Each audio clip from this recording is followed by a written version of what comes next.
घर वापसी के लिए कश्मीरी पंडितों को रियायती दर पर जमीन देने पर विचार, 6000 आवास तैयार। रामबन की जिप्सम खदान में भूस्खलन, 2 लोगों को बचाया, सुरनकोट उप स्थानीय केंद्र बहा। दिल्ली पुलिस सीएपीएफ में सब इंस्पेक्टर बनाने का मौका, 1800 से ज्यादा पदों पर करे आवेदन। और दिल्ली में बाढ़ के बीच बारिश का खतरा, यूपी, राजस्थान और महाराष्ट्र में होगी तेज बारिश। नमस्कार, आप देख रहे हैं द राइट न्यूज और मैं हूं हिमाग्नि मोजा। इससे पहले की खबरें विस्तार से पढ़ी जाए, जल्दी से कीजिए हमारा चैनल सब्सक्राइब ताकि देश प्रदेश की खबरों के साथ आप अपडेटेड रह सके। अब खबरें विस्तार से। सबसे पहले रुक करें प्रदेश की खबरों की ओर, तो उपराज्यपाल मनोज सिन्हा ने कहा है कि विस्थापन का दर्द झेल रहे कश्मीरी पंडितों की घर वापसी के लिए सरकार उन्हें रियायती दर पर जमीन देने की योजना पर विचार कर रही है। प्रधानमंत्री पैकेज के तहत कश्मीरी पंडित कर्मचारियों के 6000 पद भरे नहीं जा रहे थे, लेकिन पिछले 3 साल में ये सभी पद भर दिए गए हैं। 6000 आवास भी अगले साल तक तैयार हो जाएंगे। कश्मीरी पंडित कर्मचारियों की समस्याओं के प्रति सरकार गंभीर है। सुरक्षित स्थानों पर उनकी तैनाती करने के साथ ही प्रोन्नति का भी लाभ दिया जाएगा। उन्होंने आगे कहा कि जम्मू कश्मीर में अब चुने हुए प्रतिनिधि विकास कार्यों का न केवल फैसला कर रहे हैं, बल्कि उनकी निगरानी भी कर रहे हैं। कृषि योग्य भूमि पर यहाँ के स्थानीय लोगों का ही हक है। इसके बाहर लोगों को बेचा नहीं जा सकता, लेकिन उद्योग, अस्पताल, शिक्षण संस्था, होटल आदि विकास कार्यों के लिए जमीन देने का प्रावधान रखा गया है। आगे बात करते हुए उन्होंने कहा कि औद्योगिक निवेश ने गति पकड़ी है। 75,000 करोड़ रुपए के निवेश की उम्मीद है, जबकि आजादी से 2021 तक 14,000 करोड़ रुपए तक ही निवेश हुआ था। 3 साल में 30,000 सरकारी पदों पर भर्तियां की गई है। आने वाले दिनों में 5 लाख रोजगार मिलने का अनुमान है। उन्होंने बताया कि सरकारी नौकरी की सीमा है, हमारा स्वरोजगार पर जोर है। यदि कोई युवा स्वरोजगार का इच्छुक है तो वह मिशन यूथ के दफ्तर पहुंचकर मदद पा सकता है। रुक करें प्रदेश की अगली खबर की ओर, तो मानसून की बारिश प्रतिदिन लोगों के लिए परेशानी ला रही है। बारिश से आने वाली बाढ़ के चलते और भूस्खलन से जहां लोगों की संपत्ति को नुकसान पहुंच रहा है, वहीं करोड़ों रुपए की सरकारी संपत्ति भी चपेट में आ रही है। कुपवाड़ा और पुंछ के सुरनकोट में भारी बारिश से बाढ़ जैसी स्थिति बन गई है। कुपवाड़ा के कई घरों में पानी घुस गया है, वहीं सुरनकोट में आई बाढ़ से एक स्वास्थ्य केंद्र बह गया। रामबन में एक जिप्सम की खदान में हुए अचानक भूस्खलन की चपेट में आकर 2 लोग दब गए, लेकिन गनीमत रही कि उन्हें समय रहते निकाल कर बचा लिया गया। बता दें कि जेके मिनरल जिप्सम माइन पर लंका में खनन के दौरान भूस्खलन होने से जेसीबी मिशन ऑपरेटर और टिपर चालक वाहन समेत दब गया।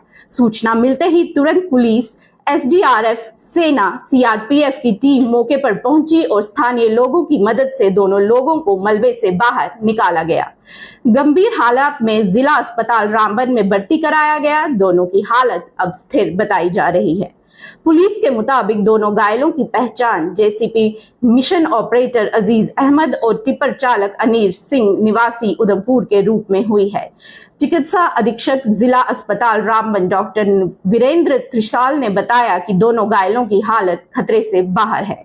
वहीं उत्तरी कश्मीर के कुपवाड़ा जिले में भारी बारिश से बाढ़ जैसे हालात बन गए हैं। बाढ़ नियंत्रण विभाग के एआईआई शरीफुद्दीन मलिक ने बताया कि उन्होंने प्रभावित क्षेत्रों में स्थिति का आकलन करने के लिए टीमों को तैनात किया है।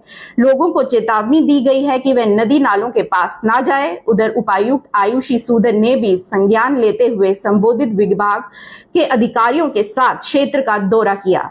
अधिकारियों के अनुसार नुकसान का आकलन कर प्रभावित परिवारों को मुआवजा दिया जाएगा। वहीं पुंछ जिले के सुरनकोट तहसील में भारी बारिश हुई, इससे स्वास्थ्य विभाग का उपकेंद्र क्षतिग्रस्त होकर बह गया। बीएमओ ने मौके का निरीक्षण कर सेंटर चालू करवाया और वहीं बारिश से हुए भूस्खलन के चलते मुगल रोड 4 घंटे के लिए बाधित रहा।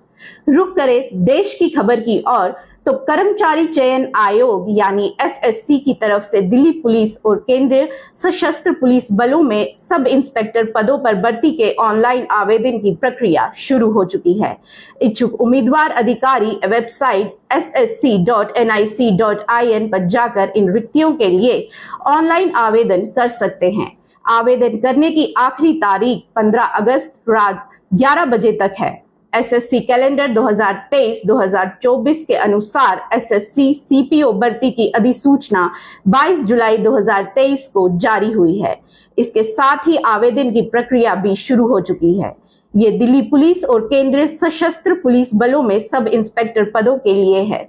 स्नातक उम्मीदवार दिल्ली पुलिस में उप निरीक्षक कार्यकारी और सीपीएफ में उप निरीक्षक जेडी के लिए आवेदन कर सकते हैं।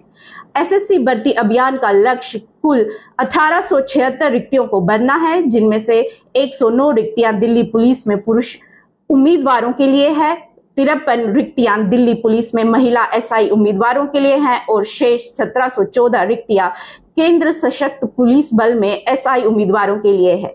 भर्ती परीक्षा अस्थायी रूप से अक्टूबर 2023 में आयोजित होने वाली है। एसएससी सीपीओ भर्ती परीक्षा के लिए आवेदन की आयु 1 अगस्त 2023 को 20 से 25 वर्ष के बीच होनी चाहिए। आरक्षित श्रेणी के उम्मीदवारों के लिए ऊपरी आयु सीमा में छूट लागू है। एसएससी सीपीओ भर्ती परीक्षा के लिए अर्हता प्राप्त करने के लिए उम्मीदवारों के पास किसी मान्य प्राप्त विश्वविद्यालय से स्नातक की डिग्री या समकक्षा डिग्री होनी चाहिए। उम्मीदवारों को 100 रुपए का आवेदन शुल्क देना होगा। महिला उम्मीदवारों और अनुसूचित जाति एससी, अनुसूचित जनजाति एसटी और पूर्व सैनिक ईएसएम से संबंधित उम्मीदवारों को शुल्क का भुगतान करने से छूट दी गई है। रुक करे देश की अगली और हमारी आज की आखिरी खबर की ओर तो देश के कई राज्यों में मॉनसून अपना असर दिखा रहा है। कहीं पर जमकर बारिश हो रही है, वहीं कहीं जगहों पर बारिश बंद हो चुकी है और जमकर उमस देखने को मिल रही है। पहाड़ों से लेकर मैदानों तक बारिश आसमान से आफत बनकर टूट रही है। हिमाचल प्रदेश, उत्तराखंड, पंजाब, राजस्थान और उत्तर प्रदेश तथा मध्य प्रदेश में कहीं बारिश तो कहीं भारी बारिश को लेकर अलर्ट जारी किए गए हैं। बता दें कि हिमाचल प्रदेश और उत्तराखंड में भारी बारिश को लेकर अलर्ट जारी किया गया है। उत्तर पश्चिम भारत के हिस्सों में 25 जुलाई को तेज बारिश की संभावना जताई गई है। मौसम विभाग ने गुजरात के लिए ऑरेंज अलर्ट जारी किया है। दिल्ली वासियों की मुसीबत थमने का नाम नहीं ले रही है। एक तरफ जहां यमुना नदी का जल स्तर बढ़कर 206.4 पहुंच चुका है, वहीं दूसरी तरफ दिल्ली में बारिश की संभावना है।